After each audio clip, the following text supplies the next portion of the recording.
Welcome to the final round of this first week of the 28th Grand Arena season, and I'm playing against SWGOH by a member of MAW, formerly from the Wolf Pack. And we're looking at his defense here. In the north, nothing concerning really. And the south wall is a little bit thicker. We see Qui-Gon Jinn Omicron team, but also an EP Mara Jade with Starkiller team, which is quite interesting. But let's start with the battles, shall we? So for the first one, I need to give a shout out to Snake Man, who is another member of the Gambit server, the Gambit Alliance, which is mainly about Grand Arena. And he suggested that Wampa can take out this Starkiller team, this EP Mara Starkiller team, if the tenacity potency check works out. And as you can see, I barely made it, so I got my bonus protection. And then you basically wait, use the specials or basics depending on the situation, and wait for the dots to kill the team. This Starkiller is R8, my Wampa is R8, around 100,000 health, I think. Tenacity stacked, no extra offense, and I think as you have seen in this situation, you really need the health. Otherwise, Starkiller might have killed Wampa here. And so if you want to do this, I suggest putting a lot of health and a lot of tenacity on Wampa. And also, I wouldn't suggest to do this against an R9 Starkiller. Minus R9, he would have taken out Wampa easily with the added damage through the relic levels. Then I used C versus this GAC team. And it goes a bit sideways here because there's a risk when using C solo versus GAC, especially in free, because you want GAC to lose the protection not via attacks but via link. And so he has to take some turns before that happens, which does not happen in freeze. It's just like you put him down essentially, and so he will regain protection, he will stand up, and sometimes if your C isn't half stacked or if the offense on GAC is too high, he will take out C in that case. I was lucky enough that my C is quite high in health, around 200,000, and that GAC in this case wasn't too heavy on offense. I used to mod my GAC in the past for freeze, for super high offense, not so much for protection, just to make it harder for C, because the less protection, the easier it is to put him down before Link does its work, and then he will set up and potentially take out C. So maybe just a consideration. Of course, it opens the door for other counters, but I still think a higher offense GAC is better in freeze. Anyway, back to this match, which is almost over, but you can see it's very dicey. Eventually, I got GAC to sit without regaining protection. But it could easily have gone sideways, so I was lucky to get out with 57 banners here. Could have also ended horribly. Then for the next match, I used my troopers versus this Staff Revan team, so my P8 is around 360. I sped up my rears a little bit, so there was no problem with the turn meter gain. For this, I think it was 349 on Staff Revan. But it's still interesting because Talon, of course, has a revive or grants a revive for the leader. So Rears is gone and Darth Revan is still there, but then Dark Trooper does his job and takes out the team or the rest of the team for 53 banners. Wasn't the best banners, but at least I didn't need to take GL for that. Then versus this Dash team, I took in the same counter I used for the Bam Han Chewie team, and it felt a little bit more dicey here. As you've seen, all of 3 Jedi have been in the yellow, so if there was a little bit more turn meter and one of those scoundrels would have gone again, I guess I would have lost someone. But that didn't happen. I could dispel all debuffs with Heroes Arise, and then essentially start to take out a team, and once Chewie is gone, the team just falls apart. So here I tried to stall a little bit to get some health protection back. Didn't work, but still 55 banners was okay. Then yeah, there's no party like an overkill party, because I don't have much news for JML really in freeze. I just thought maybe just I take JML for this team, and because I used Hoda already, I used Basti in this team as well. Usually I pair them with Ray for mirrors, but I didn't expect the Ray in the back, so I just went on, why not? Yeah, and as you can see, it really is overkill. JKA is already gone. Then, of course, there's Foresight, but doesn't really matter here in this case. Then Qui-Gon Jinn is gone, and then there's GK, and he's beefy boy, but not enough. And what I also like about our friend Kyle here, that is he's quite good, quite a good Jedi, like not just in one of my teams. So then I went to the North Wall and played versus this Nest team, and I thought, what should I take? Several options, could have taken Bounty Hunters here, but I decided I just go with Lord Vader because I don't know, I didn't want to have the headache of dealing with Nest. And and he's almost a guaranteed 59 banners, which is maybe the only GL that can do that in 3 versus 3. JMK might also do it, but with Lord Vader it's the easiest version, and also he's not really suitable for defense. As you can see, almost any Lord Vader lineup gets taken out by Fennec, which is quite interesting. Dan, sorry, just a little bit of German came through. This is one of the back wall teams. Rex with essentially the same team that my last opponent said. Rex, Echo, and Fives. And because I had no other use for him, I used the Aquila here. Didn't care much about sacrifice, and just use the sheer brute force of this team to make it through for 57 banners. Quite easy because overkill, so to say. Then there was a Bad Batch team on defense, also in the back wall. On that I used my, this time, Maul team, not my, can we get Maul from at home, and this is Maul at home. Not the Bow team, but the real Maul team.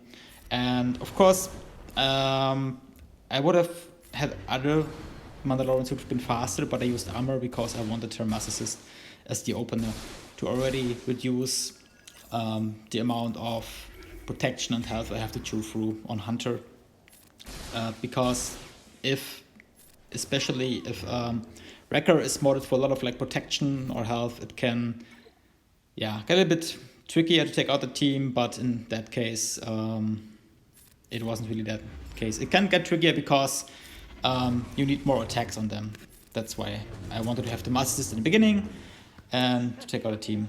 So sorry for derailing while the next battle already is in action or almost over. I didn't want to deal with the Fridium team, the struggles again, and just I have JMK. I could have soloed it with JMK, so I took in Cat as well for this, and had 58 banners. And I also didn't want to use Fridium because I wanted to use Thrawn. In the last video I mentioned that this is my go-to Padme counter in Freeze because it's essentially full banners. And in this case, I had a coin flip between Shaq and Thrawn, who was faster. She won the coin flip, as you have seen, but she used the special, which didn't really make sense in that case. It was weird. Then Thrawn went next, and then what you do is just pass a turn to Traya. You isolate Padme, then you fracture the tank, or JKA if he would be around. And and sorry, just checking if I'm really recording here. And then you just let Nihilus do the work. Then always fracture, who's the biggest threat besides Padme. Keep her isolated. And then I take a Shark here because she's just annoying. I can control the other two characters. And whenever available, just swap the turn with Thrawn to either Trey or Nihilus just to regain protection. Yeah, it's a little bit annoying at times with the bonus protection, so you don't really see is the bastard full, is it not full, what's going on. why is it so hard to see the actual stats of our characters in this game mid-battle. And yeah, and then just play it safe at times, which is also the nice side effect of the ability block you get from Treya. You can stun the characters, but also of course from Fron himself. So it's a very easy counter. I think you can also use there used to be a different counter with that combination with Fron, Nihilus, and F3, I think, with a taunt, which was also pretty nice. But Isolate just makes it a lot easier in this case. And here, you could stall as long as you need to, potentially as long as you need to regain the banners, and then, yeah, put the Dice of Sadness, and then you get full banner on this battle. Then backwall team, Hux with Faust and Sid. I was debating with myself, should I use Padme here? And then I said, okay, I still have Bad Batch, so let's use it. It's the version with tech, which, yeah, is nice because you get a stun here. And then you just use the specials to get the 3 stacks of translation that you can cycle specials. So that's what you do here, as you can see. And then you take out red first. And after that, you can really just focus however you like. Then you already can daze the team again. I can stun again. So this team is great in freeze for control. You can also take out CLS with this. But I opted for this matchup instead of CLS. Then versus GG, I was thinking, I can take in my Mothma here with K2 and Cassian. It's a pretty good counter, or even like with Kara inside the as part of the team. But then I thought, I don't need a headache for these matches, so I take in as a KR.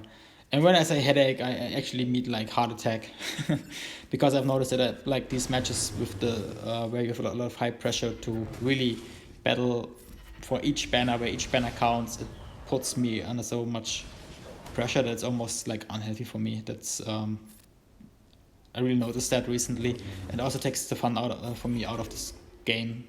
So as much as fun it is playing against these great players, when I always have to struggle with for how many banners I get on offense and have to get full banner on each battle, it really isn't sustainable for both fun and health.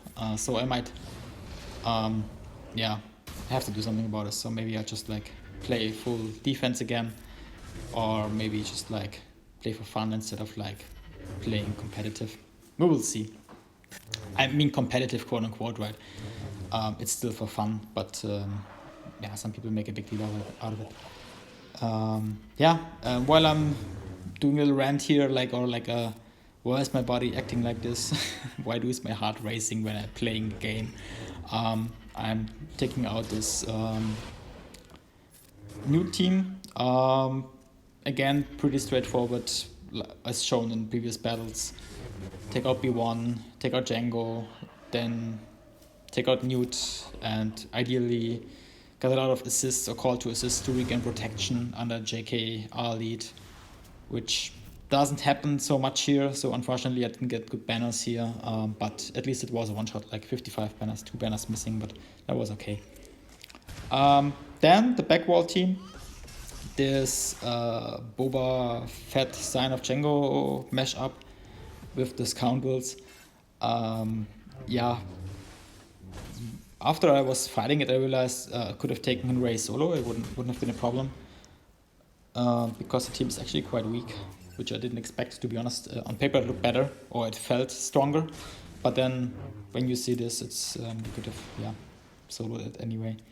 Boba is generally for me a disappointing character. I took him to R8 for the guild for territory wars, gave him all 3 Omicron, and I don't know, for me it's a wasted character. So we're in fleets. I still had 1 ground on the battle left, but my opponent started fleets, so I thought maybe I should also do that and see how it goes, and then I know how much banner I would need in the end. He placed Executor, Negotiator, and Executrix on defense. So I started off with the, for me, easiest counter within these 3 fleets, which is Rebels against Negotiator. Again, I don't go for Ahsoka, I go for Anakin because it feels nice. Or I don't know, it feels easier for me, easier to handle. And this battle is quite interesting in terms of RNG, because in the beginning I get quite okay RNG, like in terms of assists, but at some point it's just like, hey, why don't you assist anymore? Which can be often the end of this fleet. But anyway, so because I was taking Anakin down, there is no tank coming in but Plo, which is sometimes preferred over the tank like Sarge, which used to be the one that comes in first if you basically put Anakin in a situation of danger.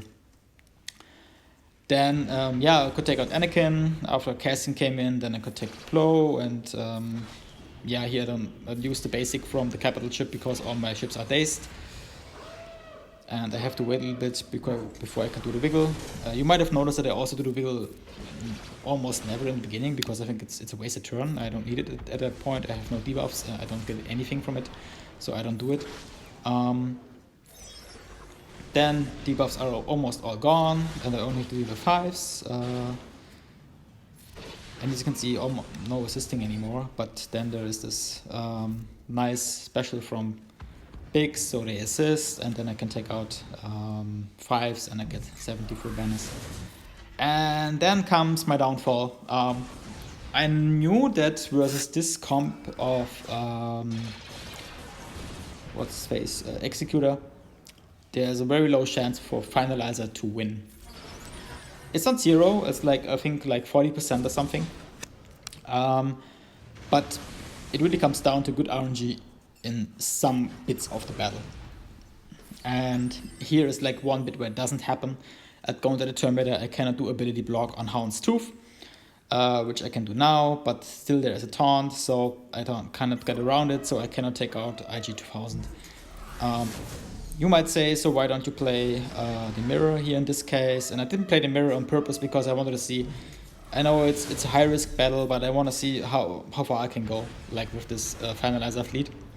And spoiler, I will lose this fight, and eventually also spoil the match because my opponent was just too good, to throw battles. But yeah, so I just like, maybe it was subconsciously, I want to take out the pressure of the match by just throwing a battle, and then knowing I have lost and just can breathe, and I have no pressure to win anymore, or to not lose, so to say. Sometimes it feels like that for me because I make stupid decisions, or like challenging decisions without any real pressure on my end. I could have used a mirror here, I could have won it, and then I used Negotiator versus Tarkin, for instance, or Finalizer versus Tarkin, whatever. But I want to see how far I can go, and as you can see, the RNG factors that need to go right didn't go right in this match. So I tried my best. At least I think I was able to take out Hound's Tooth, I think, pretty much now with this hit, yes. And after that, it just falls apart. If I was would have been able to just like maybe take out one more ship, cleanup would have been very easy. But that wasn't the case, and my preferred cleanup fleet is in the defense, which is Raddus. Usually when you take out one ship with Finalizer, it's a very easy cleanup for Raddus. But Raddus is on defense, so I couldn't use it, and so I had then to take in either Executor or Negotiator. And I wanted to see how Negotiator works as a cleanup, in case I would lose in future again versus Executor. I would know how reliable I can clean up Negotiator. Clean up Executor with Negotiator. Because the match is already lost, so it doesn't matter if I don't clear fleets or not. So then I take in the Executor versus this fleet, and pretty straightforward battle. As you can see, already taking out the TIE Bomber and the other sides, except Darth Vader's ship. Sorry, I totally lost track of what I wanted to say. But I won't re-record it. So Vader is out of the picture, and then yeah, the interceptor is alone. But before anything else can happen, just call to assist, and then Canary Blood takes it out. 73 banners. Didn't feel like that, to be honest. It felt like less banners. And yeah, I think I spoiled it already. I will also not clean up, because I think Negotiator isn't a good idea for a cleanup. So maybe I have to get back to the drawing board with my idea of fleets. Initially, I always planned, since we have 3 fleets, I put Executor on defense and both get 2 fleets on defense, and then take out anything else or any other fleet out on offense, which is doable, but you need to have good RNG in some cases, especially versus Malevolence.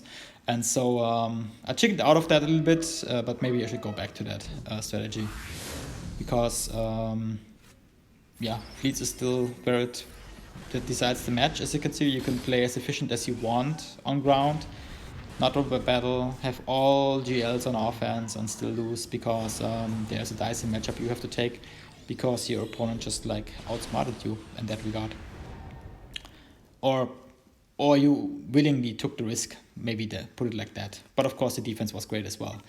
So after I lost that, I decided to not go for fleets anymore, and yeah, just clear the last troops, the last ground team, which is this bounty hunter team. And for that I took in my bounty hunter team, my Lord Vader counter, so to say, which is pretty straightforward. Fennec makes it so easy to get the contract under Bosk lead, and because I was quite fast, or was faster with at least Bosk and Grief, I didn't really need a TM machine like Mando, and so I just, yeah, it felt good to take this team. Of course, I couldn't regain the last banner here, so I only get 56, but was okay. And so in the end, I got 1789 banners, and my opponent, of course, cleared chips and cleared me, and that is the end of the match, and also the end of the first week. Unfortunately, I lost, but I still was a good match.